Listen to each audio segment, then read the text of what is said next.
Hello बच्चों। तो चलिए इस प्रश्न को पढ़ते हैं। एक 3 अंकीय संख्या के अंक गुणोत्तर श्रेणी में हैं। यदि मध्य का अंक 2 से बढ़ाया जाए तो ये समांतर श्रेणी में प्राप्त होते हैं। यदि इससे 792 घटाया जाए तो प्राप्त 3 अंकीय संख्या दी गई संख्या के विपरीत क्रम में प्राप्त होती है। तब संख्या विभाजित होगी। तो यहाँ पर देखो, हमें चारों विकल्पों में से सही विकल्प का चयन करना है। ठीक है, तो प्रश्न में आगे बढ़ने से पहले इस प्रश्न से संबंधित जो मुख्य उदाहरण है उसकी हम चर्चा कर लेते हैं। तो देखो, हम जानते हैं यदि यदि 3 संख्याएं हैं a, b, c। पहले हम बात करते हैं समांतर श्रेणी में हो। ये तीनों संख्याएं अगर समांतर श्रेणी में हो ना, तो उसकी क्या स्थिति है? समांतर श्रेणी में हो तो इसकी स्थिति होती है 2b का जो मान है वो a प्लस c के बराबर आता है। फिर नंबर दूसरा बात करते हैं हम गुणोत्तर श्रेणी में हो। गुणोत्तर श्रेणी में हो तो इसकी क्या स्थिति होती है कि बी स्क्वायर का जो मान है वो किसके बराबर आता है? AC के बराबर आता है। तो अब देखो, हमें बताया हुआ है कि 3 अंकीय संख्या है, तो हम मान लेते हैं वो संख्या XYZ है, जहाँ पे X क्या है? सैकड़े का अंक, Y क्या है? दहाई का अंक, और Z क्या है? इकाई का अंक। ठीक है, इनके जो तीनों अंक ना गुणोत्तर श्रेणी में, इसका मतलब क्या है कि Y स्क्वायर का मान XZ के बराबर आ रहा होगा। ये समीकरण 1 बोल देते हैं हम। फिर देखो, मध्य का अंक 2 से बढ़ाया जाए, यानी मध्य का अंक Y है, इसमें अगर हम 2 जोड़ दें तो ये समांतर श्रेणी में प्राप्त होते हैं।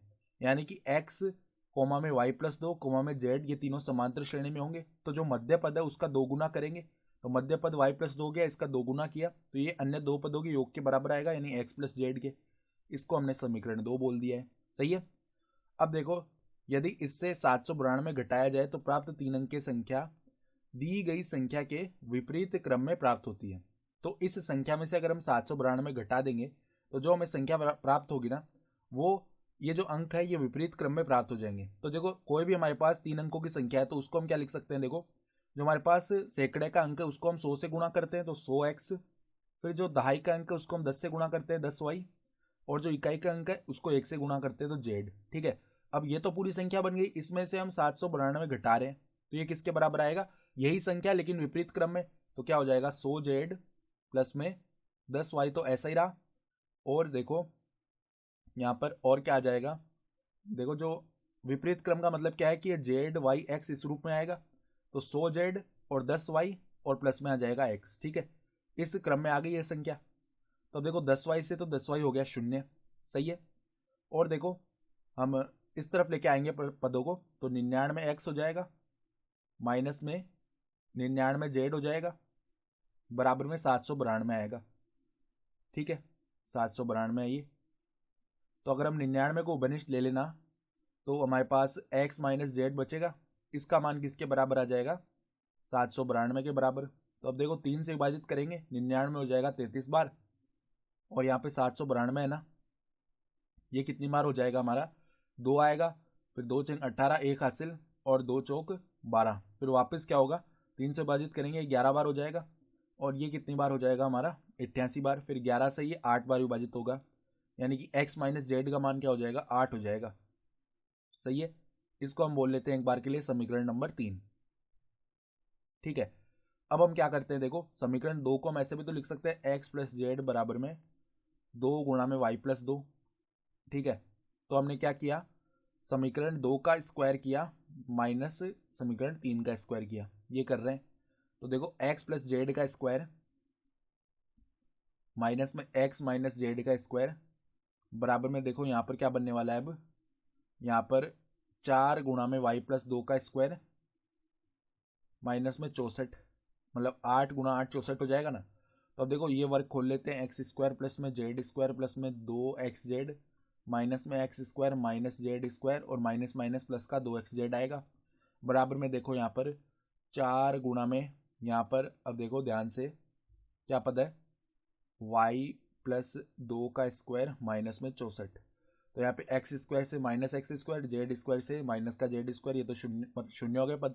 2xz प्लस 2xz 4xz आ जाएगा, बराबर में यहाँ से 4 को बनिश निकाल लिया तो अंदर y प्लस 2 का स्क्वायर माइनस में 16। तो 4 से ये 4 विभाजित हो गया। अब देखो, एक्स जेड का मान वाई स्क्वायर लिख सकते हैं ना, तो वाई स्क्वायर बराबर में यहाँ पर y प्लस 2 का स्क्वायर है, इसको खोल लो तो y स्क्वायर प्लस में 4y प्लस में 4 आ जाएगा, माइनस का 16 है तो y स्क्वायर से y स्क्वायर शून्य हो गया।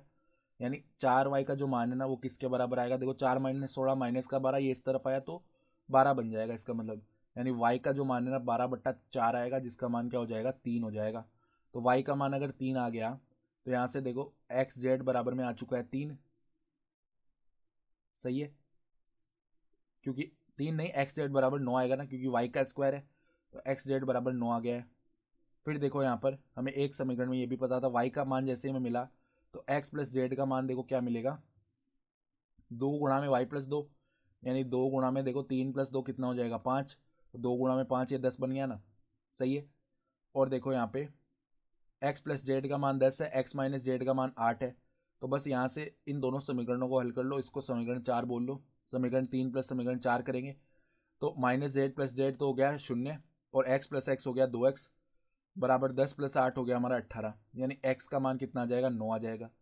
अब x का मान 9 आ गया ना, तो यहाँ पे देखो यहाँ पे x जेड 9 के बराबर है तो 9 गुणा में जेड बराबर में 9 है, तो यहाँ से जेड का मान हमारा 1 आ जाएगा। तो जो संख्या है ना वो हमारी किस रूप में थी, एक्स वाई जेड, तो एक्स वाई जेड के रूप में संख्या थी। तो एक्स का मान तो 9 है, वाई का मान कितना है 3 है और जेड का मान कितना है 1 है, तो 931 आ गई संख्या, सही है। अब 931 देख लो किस किस से विभाजित होती है, क्या 7 से विभाजित होती है 931, तो देखो 7 एकम 7 होता है, फिर 2 हासिल 7 या 21 होता है, 2 हासिल 7 या 21 होता है, 133 बार 7 से विभाजित हो जाएगी, यानी 7 हमारा सही विकल्प होगा। तो यहाँ से देखो इसको हम कैसे लिख सकते हैं, संख्या को 7 का स्क्वायर गुणा में 19 ऐसे लिख सकते हैं, यानी कि 49 गुणा में 19 लिख सकते हैं, यानी कि ये 7 से भी विभाजित हो जाएगी, 49 से भी विभाजित हो जाएगी और 19 से भी विभाजित हो जाएगी संख्या, सही है। यानी विकल्प ए के साथ विकल्प बी और विकल्प सी भी सही है। तो आशा करता हूँ कि आपको ये प्रश्न समझ में आया होगा। धन्यवाद।